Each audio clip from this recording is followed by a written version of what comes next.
Good morning, ladies and gentlemen, and welcome into the Batter Up podcast, part of the Sports Insanity Network. I am Mike Rifkin, joined by Mark Oldops, Guy Halpern, and Danny Boy Reginald Dan Rines. Gentlemen, you smell that in the air? Oh, sorry, that was me. I was about to say, I don't think the Kentucky bluegrass smells that bad, but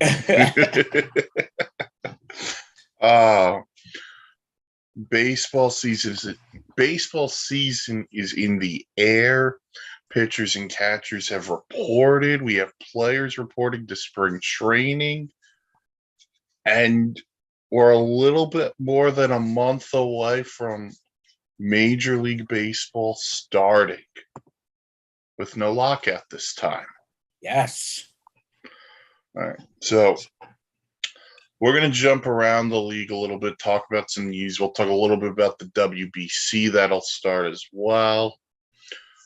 But I want to start with something that happened in Milwaukee Brewers camp, because there's a trend that seems to be happening, and it has to do with value of certain players. So, this is an article from Yahoo Sports.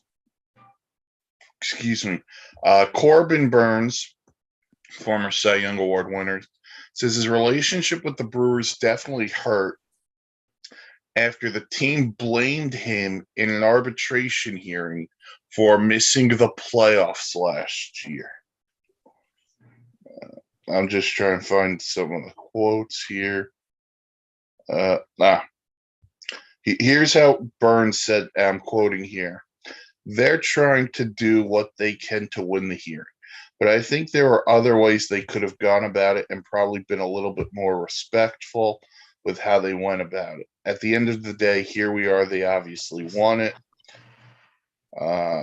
There's no denying that the relationship is definitely hurt from what transpired over the last couple of weeks. There's really no way getting around that. Obviously, we're professionals and we're going to go out there and do our job, keep doing what I can every fifth day that I go out there. But with some of the things that are said, for instance, basically putting me in the forefront of why we didn't make it to the postseason last year, that's something that probably doesn't need to be said. We could go about a hearing without having to do that," close quote. Mark, we've read into this a little bit because we hear a lot of owners talk about the way Steve Cohen spends. And people are saying it's an unfair advantage, whatever. But here's a guy in Corbin Burnes who MLB Network had as the best pitcher in baseball over the last couple of years. And here we are in an arbitration case, and the Brewers are blaming Corbin Burnes for missing the playoffs. Well, you have to look at it this way. I understand what the Brewers were doing. They're trying to win the arbitration hearing. Corbin Burnes is right. You didn't have to bring that up. You didn't have to do that to definitively call the win. Corbin Burnes, as the number one pitcher over the last few years, he is definitely would not have been my pick as the number one pitcher. He's definitely in the top 10, just not number one. So what's going to happen, and what he is saying, he's going to go out there and be professional? No, he's going to demand a trade at some point. Hader left. Woodruff is not going to resign. I think he only has 1 to 2 more years. Corbin Burnes is going to have a chance to cash out and get either force a trade, come whether it's by the trade deadline or whatever, or ask for his outright release. And there is no way Milwaukee is going to be able to afford him going forward. Right now, this was what you traditionally would call putting your foot in your mouth. Dan. request a trade now. That's it. Request a trade now. Don't sit there and take it like a man and go out there every fifth day being like, okay, I'm just going to do my job because I'm a team player. No. They clearly don't respect you. That 294 ERA and an NL best 243 strikeouts last season after a Cy Young campaign in 2021. So then if they don't respect you that much, and look, they're going to make this whole peachy argument bullshit about how it was more about the winning the arbitration. No. They don't respect you. They don't respect you enough, knowing that you're one of the top pitchers in the National League, to give you an extra, 75 and change? Come on now. Request a trade now. Make their lives a living hell. Because let's be honest, it wasn't Burnes that blew up this season. It was the Brewers that blew up the season. Because they didn't go after anything in the trade deadline to make their team better. They traded their closer, who was a disaster in Milwaukee at the end of his time, but picked it up nicely in San Diego. So I don't want to hear that nonsense. Request a trade right now, make their lives a living hell until they either trade you or release you, and then go to a team, an actual contender that's going to respect you and want you and then possibly contend for championship. Because how can you sit there and take that BS and be nice about it? And look, he's probably a better person than me, but let's be real. How can you be so laid back about it? It's as if he likes to be bullied a little bit. He's like that kid in the playground that just accepts it. I wouldn't accept it. He's one of the best pitchers, arguably the best in the National League. And you made a very, very good argument, and I think that's what it's going to come down to. I was saying more into the season. You're saying right now we're both on the same page. Mike.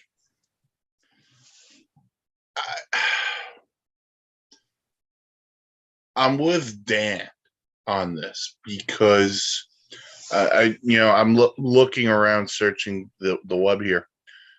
The difference in what the arbitration numbers filed at was $750,000. We're not talking they were $6 million apart. Yeah, we're talking $750,000, which is crazy for owners in Major League Baseball. That's chunk change. They could afford it. So why? I think the thing that bothers me the most, Mark, and we've had this conversation, whether it be via text, Facebook Messenger, on the phone, is there are people who complain about how a Steve Cohen spends, whether you want to say it's reckless, not reckless, I don't care. It's just the funds. But here's an owner with the Milwaukee Brewers.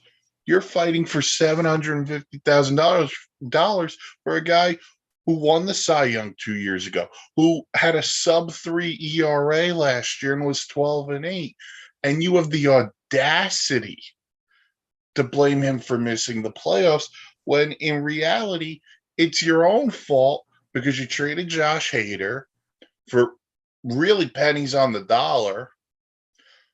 Christian Yelich, since he won the MVP, I don't know what he's become. Disaster. He has become a shell of himself over the last couple of years. So Corbin Burnes has arguably turned into the face of the franchise. Which is correct. And you're going to disrespect that guy? If I was someone in Milwaukee, the only reason to go to a Brewers game once Corbin Burnes gets traded, because he's probably going to get traded, is for the sausage races. That would be the only reason to go. And maybe the occasional watching the mascot go down the big slide after the home run, I would be frustrated because if this is how we're going to treat a star player,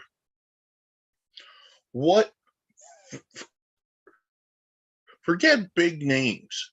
But what free agent wants to go to Milwaukee if you're going to treat your ace like this?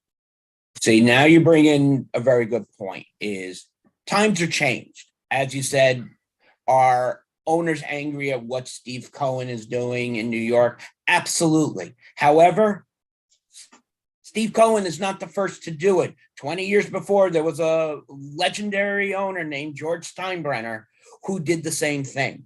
This is nothing new. It's just newer money. Let's put it that way.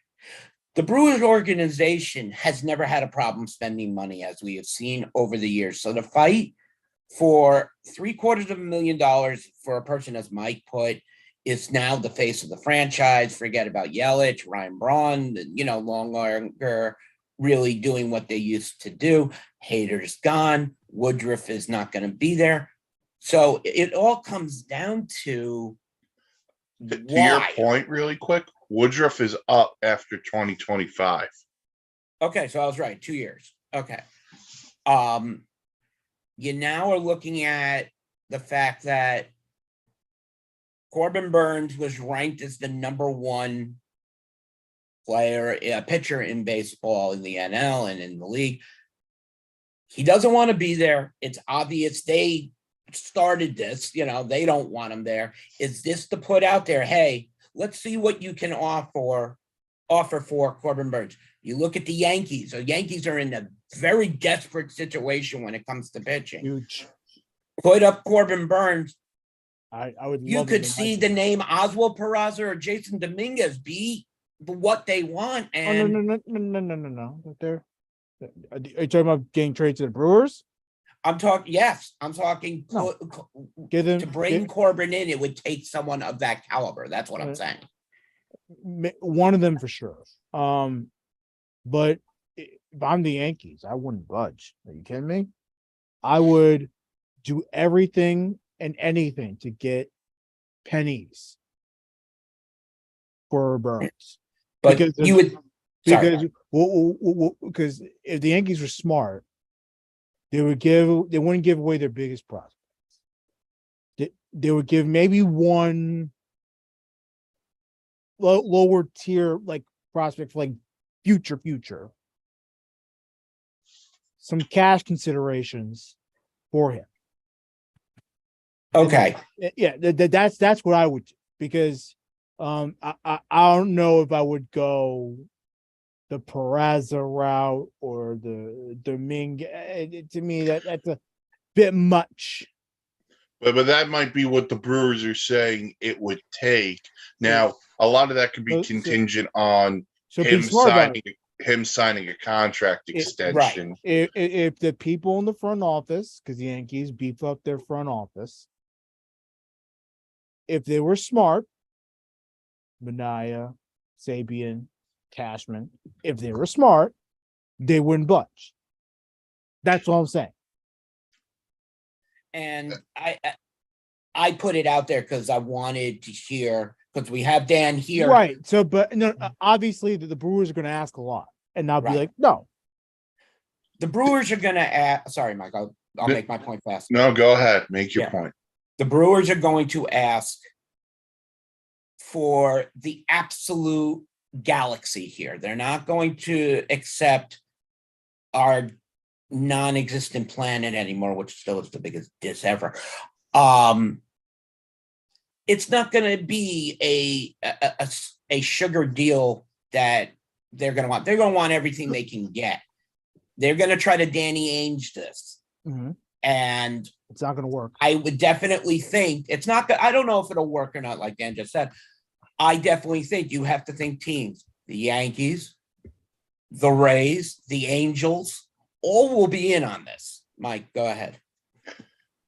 There is one team that has to make the move if he's on the block, and it has to show a value of winning. The one team who has to make this move, and you just said it, Mark, it's the Angels. Mm-hmm. If there is one team who has to make a Corbin Burnes trade, it is the Los Angeles Angels of Anaheim. One, so people could say it burns in Anaheim, but you got to show Mike Trout you have a commitment to winning. You have to show Shohei Ohtani, who you have to re-sign, that there is a commitment to winning. That's where I was going with So it. if Exactly. you can find a way, maybe it's Artie Moreno's mustache, maybe it's season passes to Disney World, Disneyland. I don't care. Corbin Burnes has to be an angel. You also have to Now, get the that being fan base, said, he's too. going to wind up in California, but on the other side with the Dodgers. But that's a whole nother No, conversation. if I'm the Dodgers, I'd stay put. Kidding me? Because the Dodgers wind up doing things like this, and it pisses people off. Yeah, no, the Dodgers just stay put. They're loaded enough. Like they're already a World Series contender, so I wouldn't necessarily do that. Anaheim's a good place. You know, they're in a very particular spot to do it too. You have to give this fan base. It's not just Trout and Shohei. It's the fan base too, because they're craving for a winner. I mean, you're not wrong there. Trade Anthony Rendon's contract because he's run done. Oh, worst contract in baseball, as we said, for the last couple of years. I'm so glad the Nats got rid of that. I mean, think about this from an Angel perspective, and then we can move on really quickly. We can make an argument that the Angels have arguably the three worst contracts, maybe of the last 10 or so years, when you're talking the Josh Hamilton contract, Yeah. the CJ Wilson contract, and then this contract. I don't disagree with that at all. Oh, all right. So that's Corbin Burnes. We'll see what happens with him, and maybe a trade is brewing with the Brewers. All right, but since Dan's here and we're on a little bit of a time constraint with Dan, I'm going to jump to the WBC and the Yankees really quick. Okay. Yankees pitcher Nestor Cortes will not pitch in the WBC due to a grade 2 hamstring strain. Trash. As well as Yankee pitcher Frankie Montas underwent shoulder surgery, might miss the whole year. So, Dan, I will give you the floor on this. Montas is dog shit in the front porch. I'm not going to hold back on my language because Brian Cashman, once again, decided to make a trade for a pitcher, and he's been a disaster. So Montas can shove it. Let's be real. He can shove it. He's going to be out for the season? We just traded for you. Out for the season. Nestor, I'm very disappointed in that. Look, stuff happens. You know, there's not much you can do about it. But the fact of the matter is this. How he was training, how he was doing whatever off-season program, the fact that he did so much that he pulled a hamstring is very, very, very frustrating. Incredibly frustrating. Because we need Nestor. He's the top of the rotation with Rodon and Cole. And now we're forcing pitchers like Domingo Germán and Luis Severino. Severino, who I'm very worried about because I know he has not lived up to any expectations. Didn't trust him to do it anyway. So that now you're going to put more pressure on him. You're going to put more pressure on Germán. Like, these are pitchers that are not, you know, sexy enough, for lack of a better term, to get the job done. These are not like cool names. So I'm very, very disgusted by these Yankee injuries. It's not a good time to do it. I don't want any of my Yankees in the World Baseball Classic. Loizac is there. Higashioka is there. Pull out right now. Don't get back to Tampa and train with the Yankees. Don't go with Team USA or whatever team you're on. Go to Tampa. Stay in Tampa. I don't want them anywhere near the World Baseball Classic. I'm going to watch the World Baseball Classic. It is a great event. I love it. I don't want my Yankees in there. None of them. You know, when you look at exactly how Dan San said, He's a passionate Yankee fan, and we have had, being Mike and I being the Mets fans, before season troubles with players before, and the first one that comes to mind is Yoenis Cespedes, who stepped off into a hole on his horse ranch and ended his season with the Mets and that contract. I understand Dan's frustration. They traded to get Montas last year, brought him on. Now he's out for the season. What exactly Cortes was doing to cause a grade 2 level strain that's going to keep him out for 1 to 2 months is a problem. You traded away Jordan Montgomery, who had a good season, and he was a consistent pitcher. So your rotation that was supposed to look like Cole, Rendon, Cortes, possibly, Montgomery would have been there, and then possibly Severino, Montas, whatever, is now just Cole and Rendon right now. And that's scary. I mean, I'm not a Yankee fan, but if I'm a Yankee fan, I agree with Dan. Any other players, you guys can't afford to lose. As the Mets part of this, my entire top 9, except our pitchers, are out there. So watching injuries happen makes me nervous and sick. Mike. I know the events for the fans and the players love it. Yeah. It gets me. Injuries worry me too. That's what the coaches are going to have to monitor. But I want to follow up on something Dan said, and I'm going to ask Dan a question. Because when you're talking about the Yankee rotation, and we knew going into the year, in any order, it was going to be Cole, Rodon, Nestor. That's the top 3 after the year Nestor had. You brought up the name Luis Severino. I think Luis Severino is the ultimate X factor here for the Yankees. If he, argument's sake, with injuries aside here, if he's really good, the Yankees are going to be really good. Yeah. If he's not really good, I'm not saying the Yankees would be bad, but maybe they don't win the division because Toronto's staff pitches better. I think Severino's the guy here who's the X factor. And then Herman you could do whatever with, but it comes with the depth. It does. Luis Severino, to me, he, at the very least, has to give quality starts almost every start. I'm not too worried about him getting injured because we already know he's injured. He's going to miss some time eventually. And the Yankees are going to do whatever. Let me rephrase that. The Yankees should do whatever they can to give him some rest days. So, maybe pull what a Tanaka did. If you, instead of doing 5 days, maybe once in a while he'll go every 6 days and stuff, just so that he's not in that rhythm so much, and could possibly have better results. Or maybe they should do what they do in Japan and pitch once a week. I'll be all for that. But the thing with Severino that I'm most worried about is him going at least 6. And he has not proven to me to do that every single start. That's what scares me. So what I want him to do for this season, the goal of this season, if you don't start off that way, that's fine.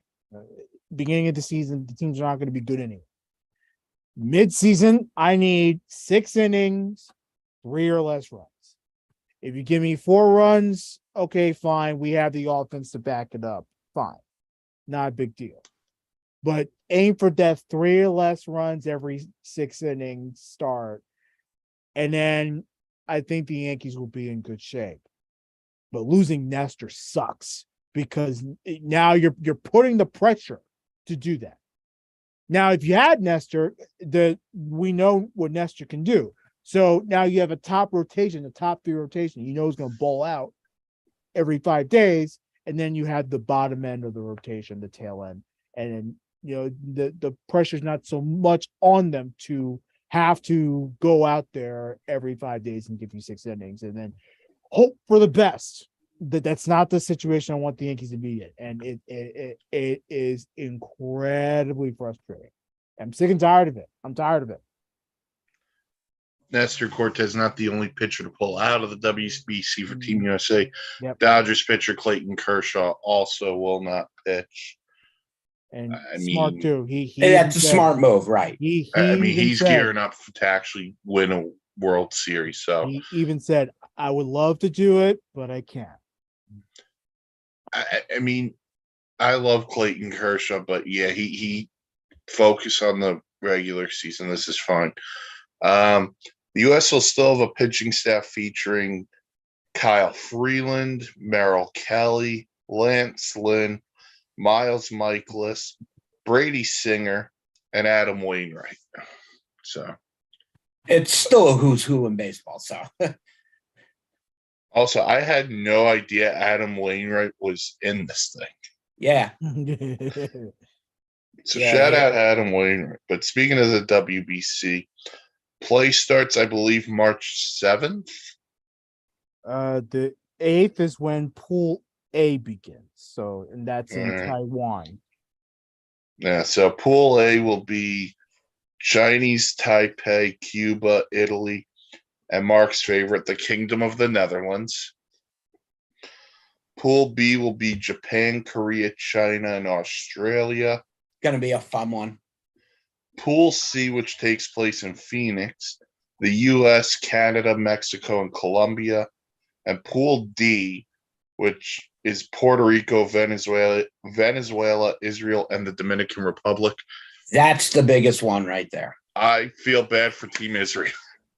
Hey, we're gonna win one. The Israelites are gonna win one.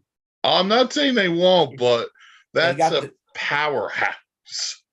They have legendary great Jewish second baseman Ian Kinsler coaching, and they've even had Sandy Koufax there as a pump them up, go Israel.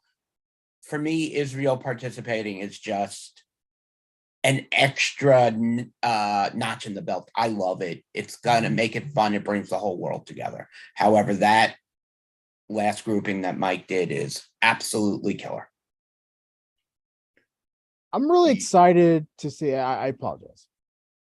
I'm really excited to see, obviously, Israel, because Israel is a very interesting team. I'm excited to see Great Britain. I don't know how that's gonna look like, and they're gonna compete against the teams in the Americas. So, it's They allow them to use cricket bats. I mean, if they have cricket bowlers. Something tells me there could be a few pitchers in the MLB who could do it. Yeah. Now, of course, the World Baseball Classic is filled with a lot of Major League Baseball players who are playing for these respective countries, obviously due to descent from the family. So just to, We're give some rooting for context. Team USA, and we're rooting for no one to get hurt. Yeah. Yes. Well, I got two teams in on this. I have the You have USA Puerto Rico. and Puerto Rico. Now, I'm more in on Team USA because I was born in this country and I love America. But of course, my family out in Puerto Rico probably would want to see Puerto Rico win. So, yeah, I have a soft spot, and I'm going to be rooting for them too. It's going to be fun. I mean, that Pool D with Puerto Rico, Venezuela, and the Dominican Republic, Yeah, like, it's going to be dangerous. that is just, oh. If you look at the rosters, it's basically the MLB minor leagues with some MLB players in it, in that division, in that pool. Sorry, it's going to be spring training for all of them, and every person who's a fan of every team is going to be holding their breath, praying for no big injuries. Yeah, it is the group of death, and this is my last word for the day. The group of death is that Pool D, and you're going to see a lot of talent go out there. Peace out, folks. See you later, Dan. And take care. Don't forget to make me host. You got I mean, just looking at the Dominican Republic roster here, Sandy Alcantara, Johnny Cueto pitching, Christian Javier, who just got a contract extension with the Astros. And well-deserved, too. Well-deserved. Rafael Devers, who will win an MVP one year. Vlad Jr., Wander Franco. Robinson Cano, I wonder if he needs steroids still to play. Manny Machado, who we'll talk about in a minute. Juan Soto, Eloy Jimenez, like that's loaded. I believe Yachty's managing one of these teams. I heard that, but I don't know which one. When you look at the WBC, it's the Olympics of baseball. That's what it really is. And yeah, we're all hoping for no injuries. You know, nobody wants to see an injury, whether it's Team USA all the way to Team Australia. Nobody wants to see anybody get injured. Yeah, he's the manager of Puerto Rico. Okay. What I am more concerned about is everybody has just reported. We know you've been doing stuff in the off season to get in shape, et cetera. Well, at least some of you have. And it's still not enough time. So it makes me nervous as a Mets fan, knowing anything could cause a problem. But go Team USA. Will be managed by former Brave, Giant, Cardinal, Mark DeRosa. So I'm excited. It's actually a couple of weeks away from starting, but we mentioned Manny Machado, and he's in the news. He has told the San Diego Padres he will opt out of his 10-year, $300 million contract after the season.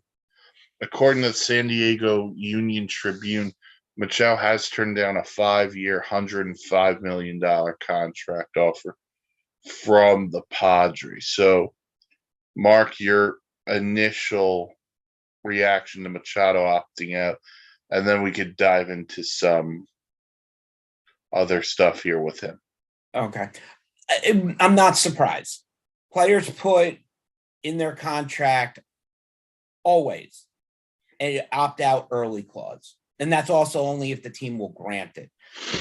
And players do this because they don't know what their entire career is going to be like. They don't know where they're going to be in 5 years, but they want to have that option to be able to do what he's doing.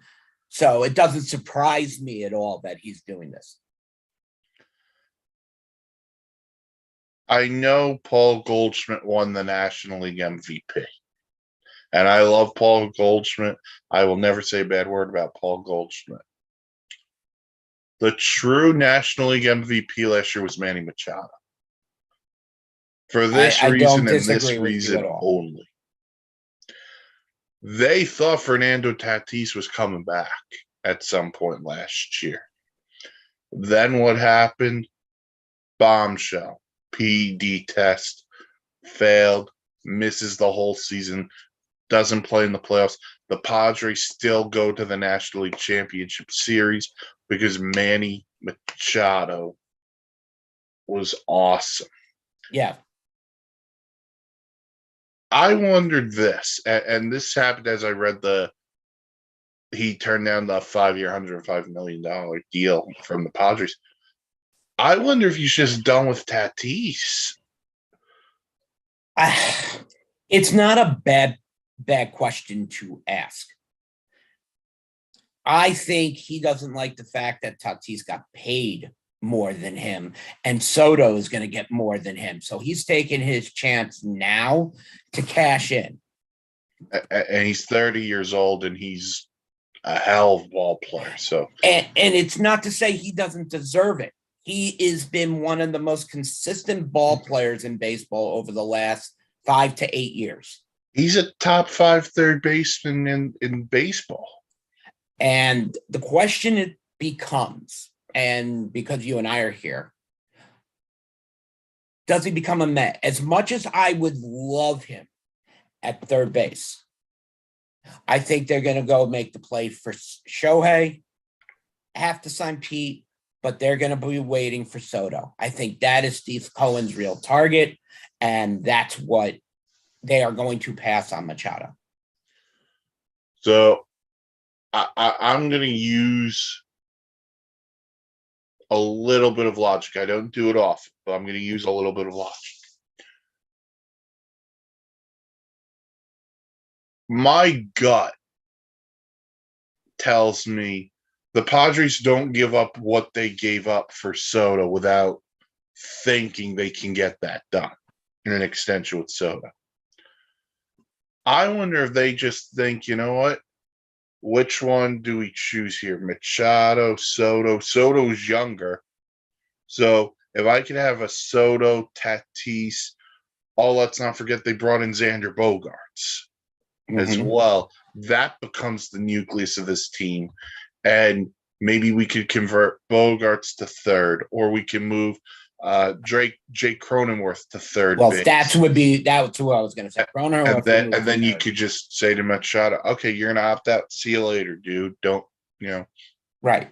And you know where I think he's going to end up after all being said and done? I would love him, but he's going to be in the other borough. The Yankees are going to get him because I think the Yankees have no choice. If he's opting out, the Yankees don't have to give up prospects. They have money coming off the books. They're going to have room for him, and it's going to be big pressure to go get him. But Machado in that short question. stadium. Here's my question on the Yankees, because I could see another team chiming in that I'll get to in a second. I've never seen the Yankees have this willingness under Hal Steinbrenner. We saw it under George, but think of the money in Stanton. Think of the money in Garrett Cole. Think of the money they just gave to Aaron Judge, Carlos Rodon. Are they willing to spend another $300 here on Manny Machado? Because truth be told, that's probably what it's going to take.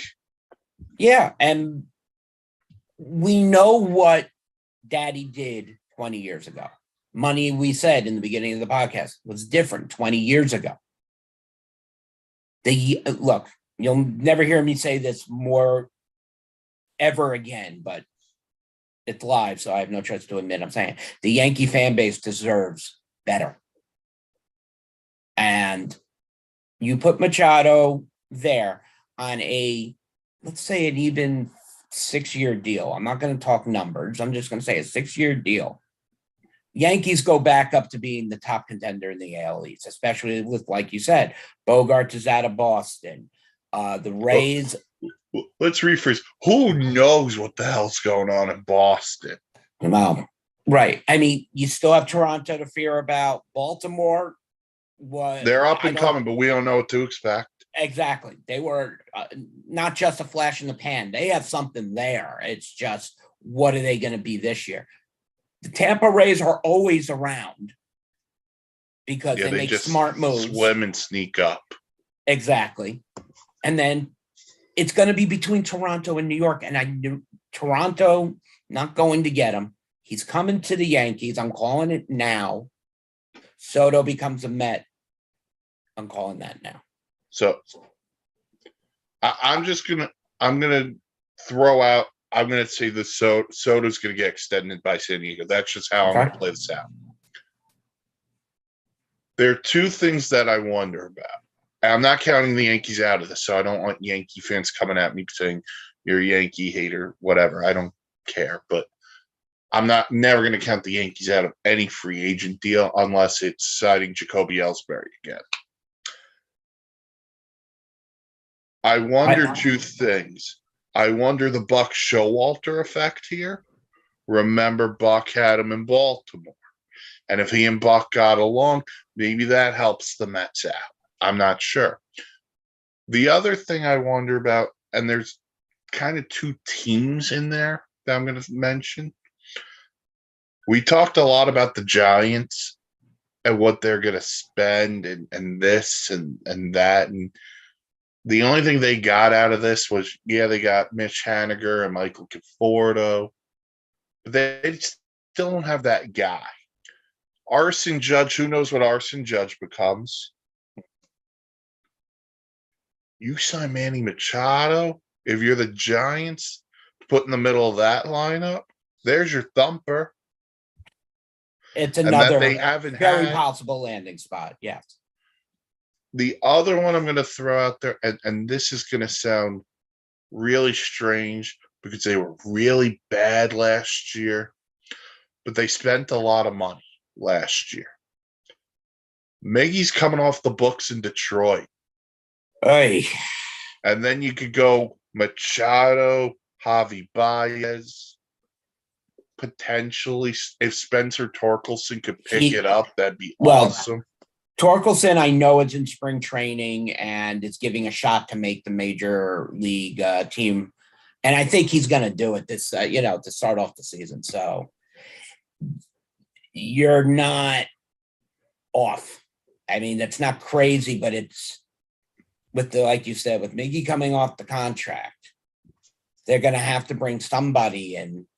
But the question is Javi Baez going to stay there? I think he's got one more year left. No, he sounded like a 6-year deal, didn't he? I thought it was 4 years. I thought it was 4 years.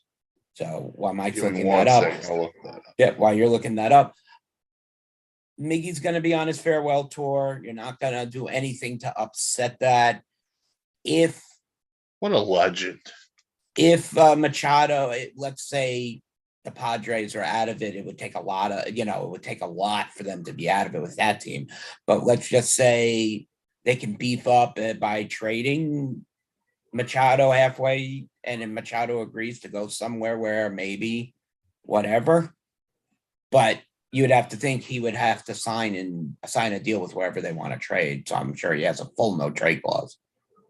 So Baez signed 6 years, 140 million. So my bad. All right. So he has. I know this will never happen, but I'm going to play fantasy for a second. How cool would it be on one side of the infield to have Nolan Arenado and Manny Machado? Oh, God. Like, you can't hit. You're not getting a base hit to left field on the ground. My.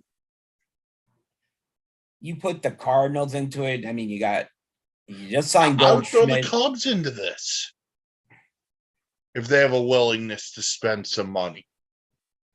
Cubs would be more interesting, but I could see where the Cardinals would be going with it. But you would think you're taking Machado's glove out of the play because you're not going to replace Machado over Arenado. So no, you play Machado at shortstop. When was the last time you played shortstop in Baltimore? Probably. So I mean, and make him the DH if anything, if you can't play him in the field there. Listen, maybe he'd want to play shortstop. I don't know. I'd have to ask. You'd have to ask him, but yeah, I mean, it's a nice thought to think about. Where's Machado going to go? And trying to be non-biased because we're Mets fans. Yes, I would love to see him as a Met, but I don't see. What do you do with Brett Beatty, Mark Vientos, and all that who are you have been saving up, and Beatty, you're getting the chance to see if Beatty's the real deal. But like you have said in our chats, Escobar is gone last year, and you could trade Beatty if you really wanted to do Machado. It's just.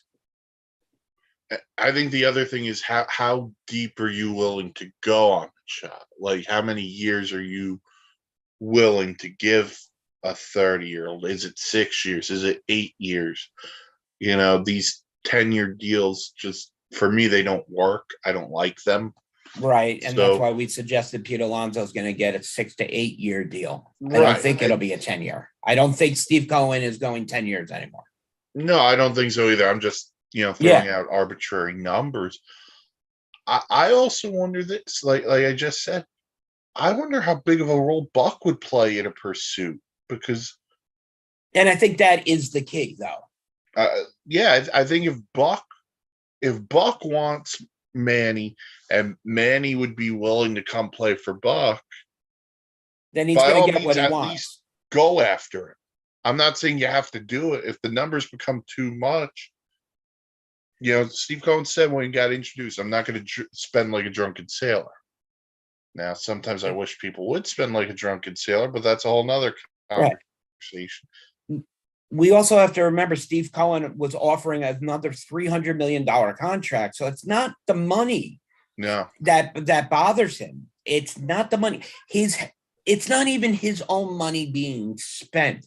He made a diversion in his hedge fund to be part of the New York Mets. And that division just earned $2 billion in profit for the organization. Legally, no bullshit, no Ponzi scheme, legally. no Bernie So he's Madoff. not taking it's not taking out of his wallet, it's what's being earned for the organization to use.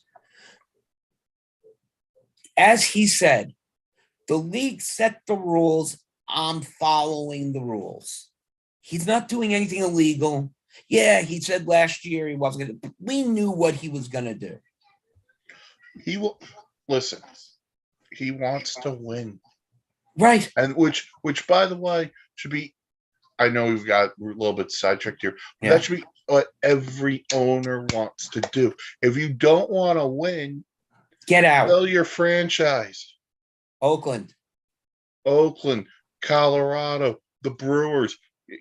Go eat a hot dog in the stands, for Pete's sake.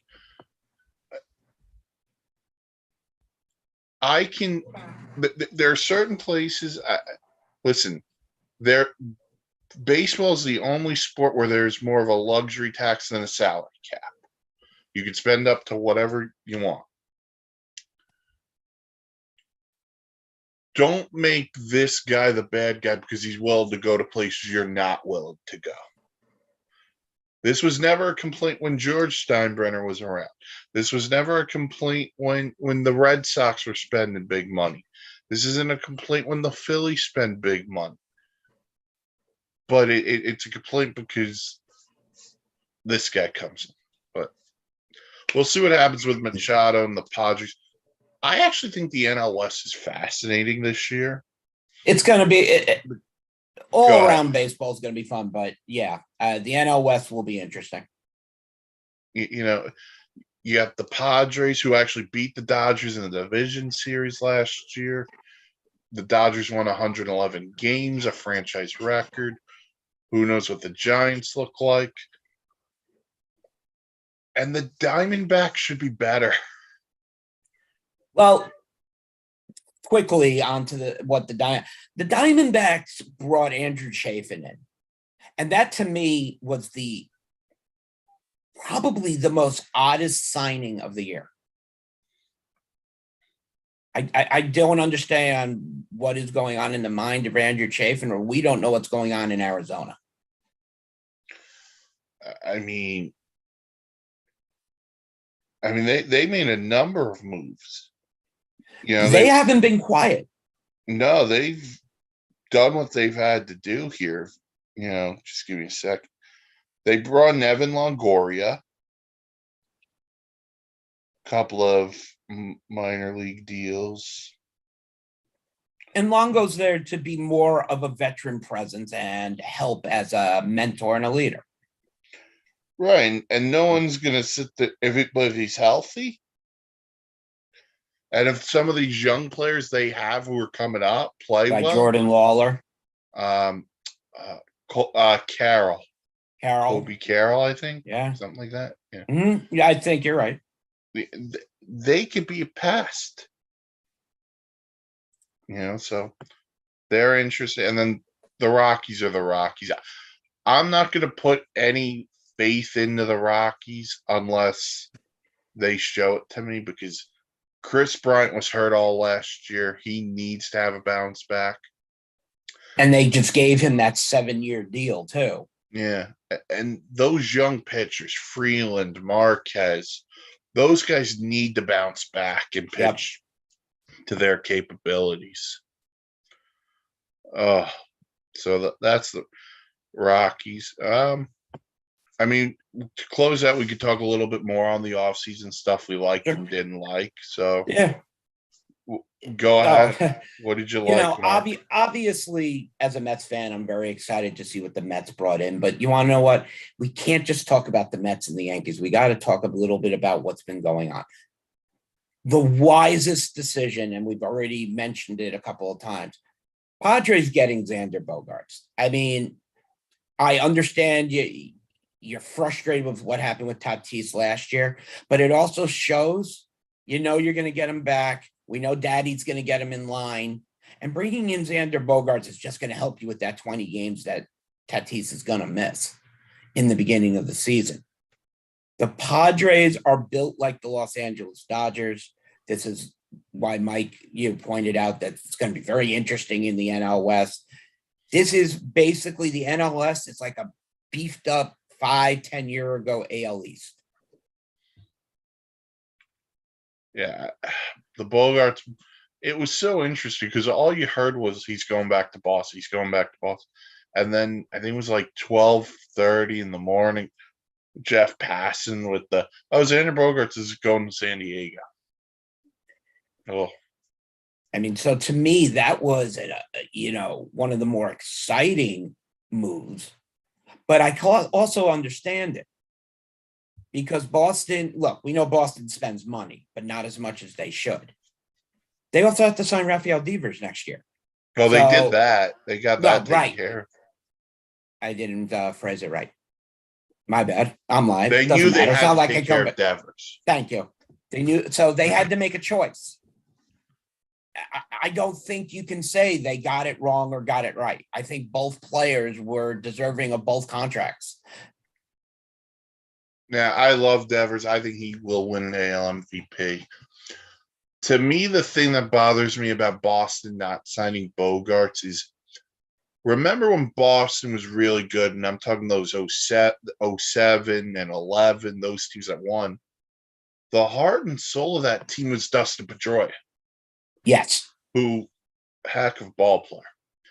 Xander Bogaerts, to me, was kind of the new Dustin Pedroia. And he was the heart of the team. He was a guy you could rely on. He was clutch. He was a good defender. And you let that go. But then I look and see what else Boston did. Now, I'm not saying you have to go spend $700 million on two players. I spend wisely. But to go pay Kenley Jansen, Justin Turner got a 1 or 2 year deal, and Corey Kluber. Man, if we're talking 2016, 2017, that's an all-star team. Yep. 2023. Justin Turner, I have a lot of love for Justin Turner, came up with the Mets, had very solid years with the Dodgers, offensively and defensively, and going to Boston, I think was a wise move for him. Well, I think he'll benefit from the Green Monster for sure. Absolutely. But to me, when I think of the Red Sox, I always think of the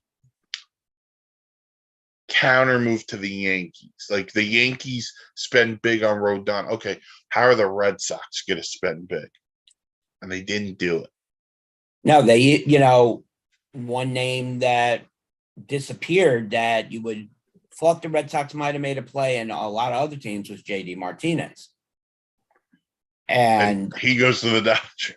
And he goes to the Dodgers, which now you look at, that's Freeman and JD Martinez. Obviously, Justin Turner and Trey Turner, the Turner boys, have left to come to the East Coast, and JD Martinez went to the West Coast. So, 6.5, 1 dozen of another, whatever. And also no Cody Bellinger with the Dodgers, because right. he got waived and he signed a big 1 year deal with the Cubs. Right. And I think he's gonna have a bounce back year too. I do too. Like, I think he'll benefit from Wrigley Field in the day, the wind blowing out. Yep. I think that'll help him. Playing in Cincinnati a lot will help him. Playing in Milwaukee a lot will help him. And he have that year, and he'll get paid again next year. He could have just needed a change of scenery. Yeah, I mean, he came up and we knew from his minor league days he was not going to be a flash in the pan. We thought this was what we expect, but his career has turned into a mirror of Jerry Kalenic lately with the way he's been performing. So at least he's change of performed on the scenery. big league level. Well, the change of scenery, like you said, is going to be a big help. And if he has the year like he did with the Dodgers during the, 275, 25 home runs, 80 plus RBIs, I mean, it's possible. And the one other move that I don't think gets enough pub, and mainly because it happened really right after the season, was Jose Abreu to the Astros. What a move, too. Like, the Astros win the World Series. They don't get much production out of first base because Trey Mancini struggling got there. Yuli Gurriel didn't have a great year. So what do? Oh, we'll upgrade. We're going to just sign Jose Abreu, who won the AL MVP a couple of years ago, and he's near 300 every year. Right. Now think of that infield. Jose Abreu, Jose Altuve, Jeremy Pena, who just won the World Series MVP, and Alex Bregman. And the Astros, I think, made one of the best moves, and this will be my last one, is re-signing Christian Javier. That, to me, I know you mentioned it at the beginning, but they did right by this kid after what he did for them in the playoffs and the series. A big factor in their championship. Think about this. They lost Justin Verlander because Verlander goes to the Mets. Their rotation still has Framber Valdez, Javier, Lance McCullers Jr. Yeah. They are still really, really good. Oh, by the way, if they need a starter at the trade deadline, they'll go get him. Exactly. The Astros are not going to let last year be the one-year wonder again. Oh. They're going to be the scandal's done. I don't want to hear about it anymore. I don't either. The Astros are going to be a force for the next 5 to 10 years. And Jeremy Pena is just another rookie in that organization who had a good last year, who's going to have a monstrous full season with them this year. I really think they are the team. I know they won the World Series, but they saw what the Rangers did, and the Rangers are going to get all this pub about signing Nate Eovaldi, about signing Jacob deGrom, about signing Corey Seager last offseason, signing Simeon.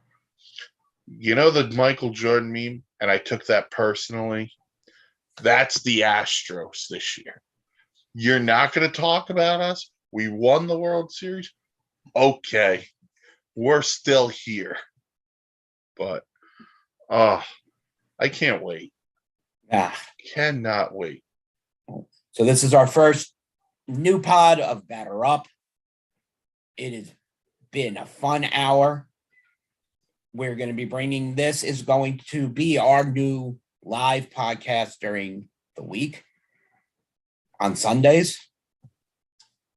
I'm excited. We're going to start division previews next week.